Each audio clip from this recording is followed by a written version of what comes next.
A Bíblia Nossa de Cada Dia está começando agora e você é muito bem-vindo para nós meditarmos em mais um capítulo da Palavra do Senhor. Aqui nesse canal, se você é novo, fique sabendo, todos os dias nós meditamos na Palavra do Senhor, nós lemos, compreendemos e aplicamos para as nossas vidas, porque Deus tem sempre algo novo para falar conosco. Vamos começar?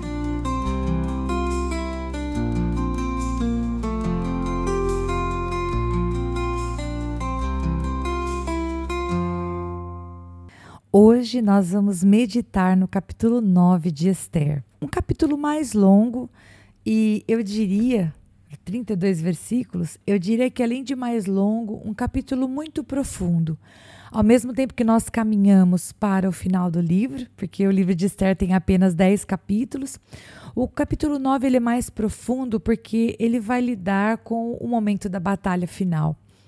E quando a gente lê o capítulo, e nós precisamos ter muito cuidado ao fazer esta leitura, porque, inclusive, eu anunciei a respeito disso desde o primeiro capítulo, nós tendemos a olhar para aquilo que está escrito com os nossos olhos. Os olhos do nosso tempo, os olhos da nossa cultura, os olhos dos nossos valores. E quando nós olhamos para esse capítulo 9, nós precisamos olhar ou pelo menos nos esforçar muito para olhar para ele com os olhos daquele povo e com os olhos daquela época. E eu vou tentar fazer isso de maneira muito humilde. Eu espero que eu consiga trazer para você uma meditação que faça você compreender o texto escrito da maneira que eu penso que foi a intenção do autor em escrevê-lo. Primeiro o autor começa... Parênteses. Eu espero que você tenha feito a leitura, porque agora eu vou fazer apenas uma meditação. Se você não fez a leitura, clica na descrição desse vídeo, porque você encontra o áudio da leitura e você pode ouvir a leitura da Palavra de Deus. Apenas a minha explicação não substitui a leitura da Palavra de Deus, ok, gente? Então vamos lá. Logo nos primeiros versículos, o autor ele vai começar dizendo o que aconteceu. Ele vai dizer: os inimigos dos judeus que esperavam vencê-los, na verdade tiveram aí uma surpresa. O que aconteceu foi o contrário. Os judeus dominaram aqueles que os odiavam. Se você se lembra de como terminou o capítulo 8, o capítulo 8 terminou com o fato de que tanto Mardoqueu quanto a rainha Esther receberam da parte do rei o direito de escrever um novo decreto que é enviado, não apenas em Suzã, ali, não é publicado apenas em Suzã, mas ele é enviado a 127 províncias. E isso dava aos judeus a liberdade para se reunirem e se defenderem. Então, desde a publicação do decreto até chegar o último mês em que seria aplicado aquilo que Ramã havia determinado antes, eles teriam condições de se preparar. Mas, por outro lado, também as pessoas que tinham em algum momento pensado: oba, que legal esse decreto de Ramã, vamos exterminar essa gente, vamos pegar os bens deles. As pessoas que tinham tido esse pensamento também teriam a oportunidade, nesses meses, de desistir desta ideia, visto que agora eles não encontrariam pessoas indefesas e um decreto real defendendo essa barbaridade. Agora, todos aqueles que decidissem atacar ao povo de Mordecai e da rainha Esther, todos aqueles que decidissem atacá-los encontrariam resistência. O que estava sendo feito através deste decreto que Mordecai e a rainha Esther publicaram era dar direito ao seu povo de defender-se de maneira justa. Antes eles seriam apenas exterminados. Agora eles podiam defender-se, né? Eles podiam se unir e defender as suas famílias. Tanto é que no final do capítulo 8, quando a cidade de Suzã recebeu a notícia de que Mardoqueu havia sido honrado, diz ali no versículo 15 do capítulo 8 que a cidade de Suzã exultava de alegria. E claro, também para o povo deles, versículo 16, havia felicidade, alegria e júbilo. Óbvio, né? Eles estavam tirando a corda do próprio pescoço. Então, Inclusive, e eu acho que é legal eu falar sobre isso antes de propriamente entrar no capítulo 9, o final do capítulo 8, aí no versículo 17, vai dizer que muitos que pertenciam a outros povos do reino tornaram-se judeus, porque o temor dos judeus havia se apoderado deles. E não é a única vez que a gente vai ver essa escrita. No capítulo 9 também, esse temor dos judeus se refere ao fato de que todos aqueles que estavam atentos ao que estava acontecendo percebiam que, de uma maneira sobrenatural, o jogo havia virado. A princípio, havia uma lei, um decreto real, e de repente aquele que fez o decreto foi morto dentro da sua própria maldade, e aquele que seria realmente assassinado por ele ascendeu ao seu cargo. Então, de maneira muito rápida e sobrenaturalmente, isso havia acontecido. Então, gerou no coração do povo, na cidadela de Suzã, que estava mais perto de tudo isso, né? Aquela sensação de, ok, o jogo virou. Então, aqueles que entenderam esse movimento, seja por interesse, ou seja, de maneira genuína, porque o versículo 17, que é o último versículo do capítulo 8, não deixa isso claro. Mas eles se tornaram judeus. E o temor dos judeus estava sobre eles. E aí, então, nós entramos no capítulo 9, que é o capítulo da nossa meditação de hoje. Bem, como eu estava dizendo antes, eu acho importante falar isso para equilibrar o nosso coração, aquele sentimento de, puxa, Rita, eu li o capítulo e ali diz que os judeus, eles realmente se vingaram daqueles que se levantaram contra eles. Eu estava lendo uma das autoras, e você tem os livros aí na referência, descritos na descrição do vídeo, né, nos comentários aí, logo abaixo do vídeo.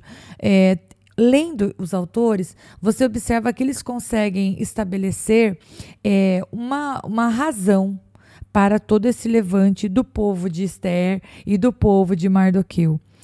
Os próprios líderes, versículo 3, estavam apoiando o povo judeu. Por quê? Porque eles tinham medo de Mardoqueu. Né? Esse temor havia vamos dizer assim, havia tomado o coração dos líderes das 127 províncias. Portanto, essa violência não estava sendo apoiada pelos líderes das províncias e nem por aqueles que haviam mudado, vamos dizer assim, de fé.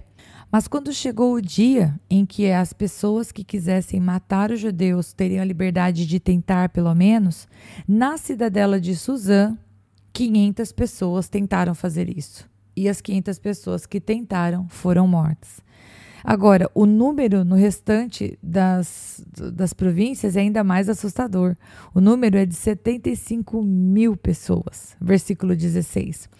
E se alguns escritores tendem a pensar que esses números são exagerados e que o rei, de maneira alguma, permitiria a morte do seu povo dessa maneira, lembremos que ele havia aprovado, através da vida de Ramã, um decreto que permitia matar muitas pessoas, né? Todos os judeus seriam mortos. E quando a gente está falando de judeus, a gente está falando de pessoas que faziam parte do reino, que faziam parte da geração de recursos para o reino, que podiam ser mão de obra no reino. Ou seja, para o rei, diferentemente do que pode parecer para mim e para você, ele estava disposto a simplesmente, com um decreto, a assinar e dizer, ok, extermine, fim. Tanto é que nós vamos ver, e se você fez a leitura do capítulo já, você vai ver que a rainha Esther fala para o rei, porque ele pergunta para ela, né, como estão as coisas, e ela passa para ele, na verdade, um relatório, a partir do versículo 12, dizendo, olha, tantos foram os mortos em Suzã, matamos, né, foram mortos os filhos também de Ramã, e aí ele diz, ok, e o que mais você quer? E ela diz, olha, eu gostaria que todos aqueles que ainda querem se levantar contra os judeus tivessem a liberdade, para que nós também tivéssemos a liberdade de nos defender.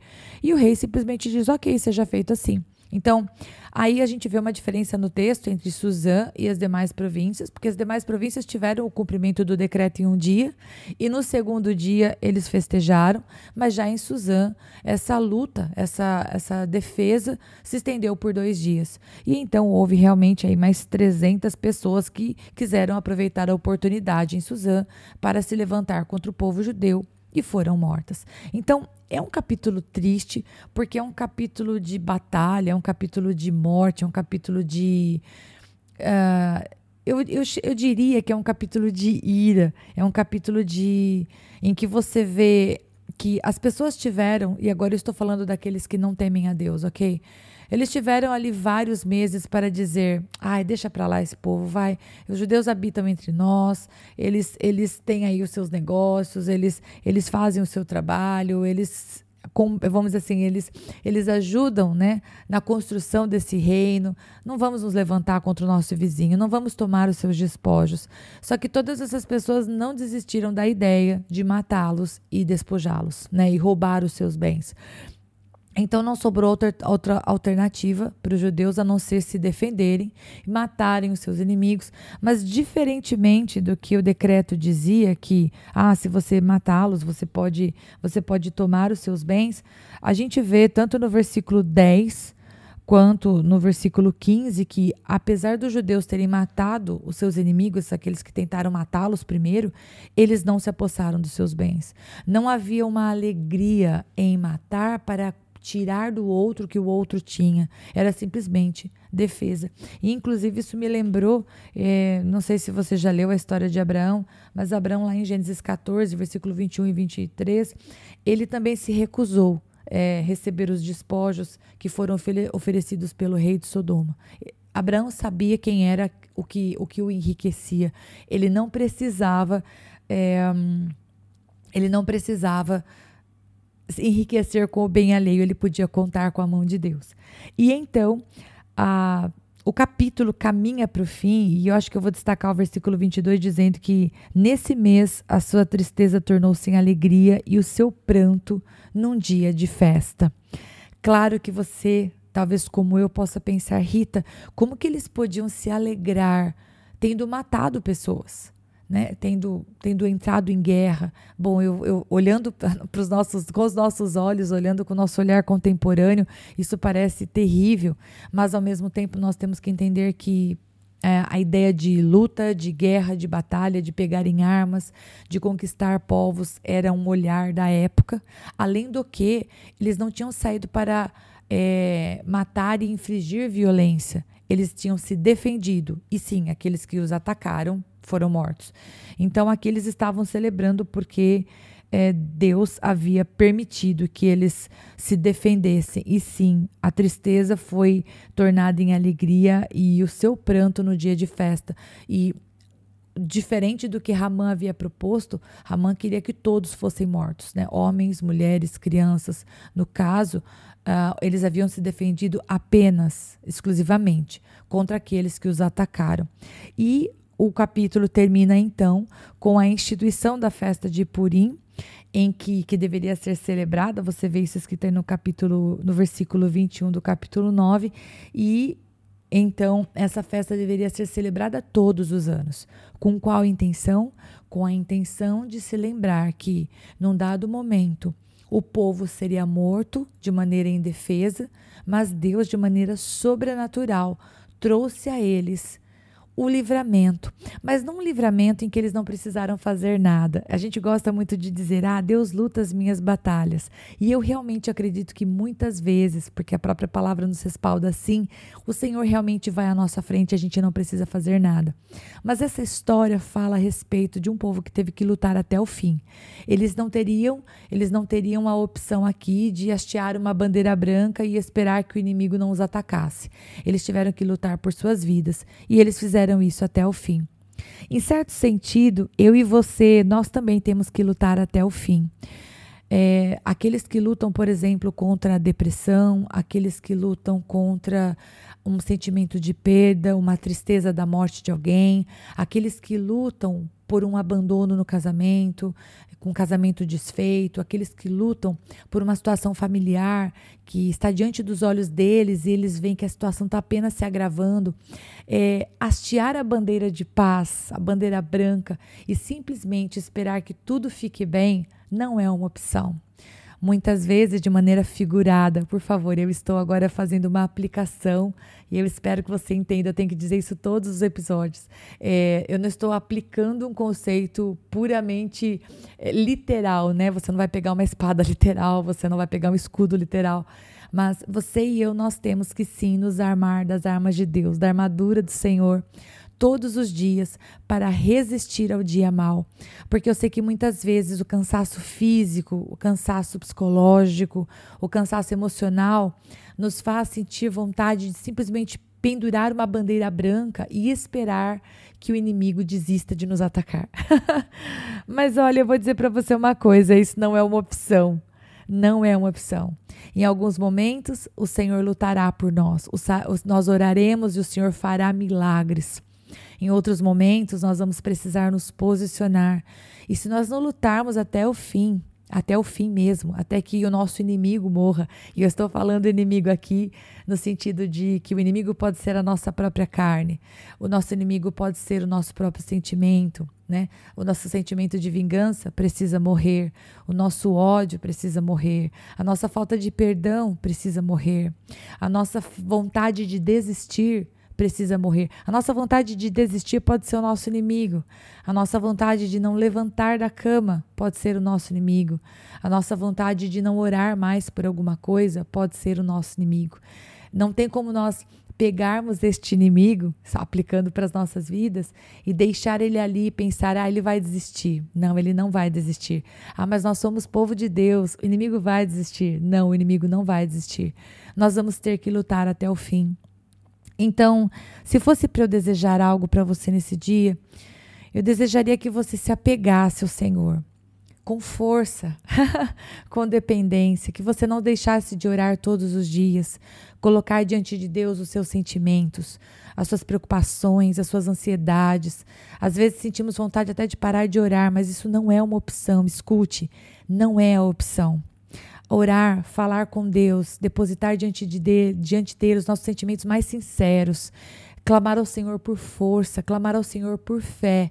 Isso, meu querido irmão e minha querida irmã, é o que nos colocam de pé e nos dão forças para o dia seguinte.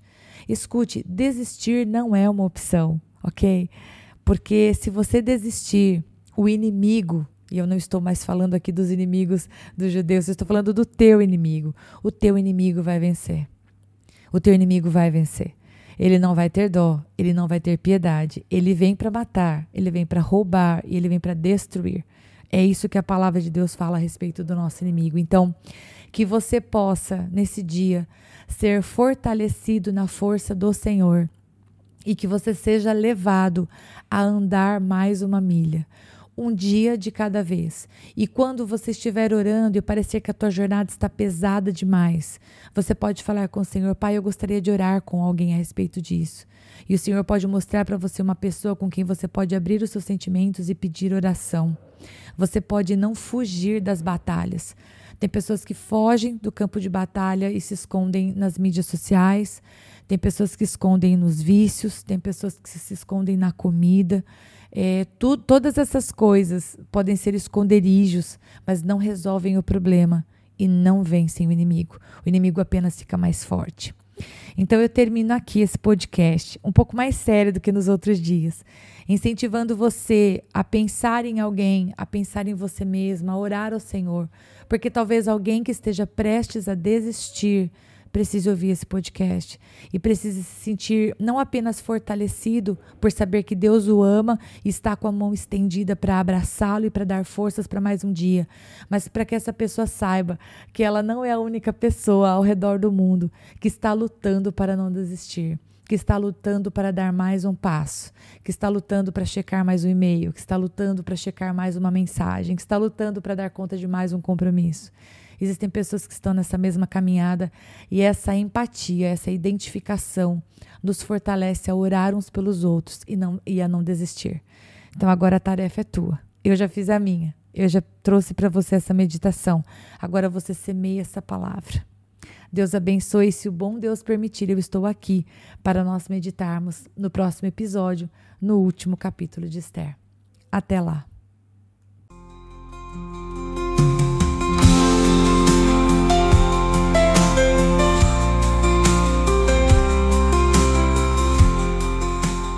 Se você ficou até agora, não vai embora não. Agora é hora de você curtir, comentar, compartilhar esta palavra, porque se ela abençoou você, ela pode abençoar outra pessoa também.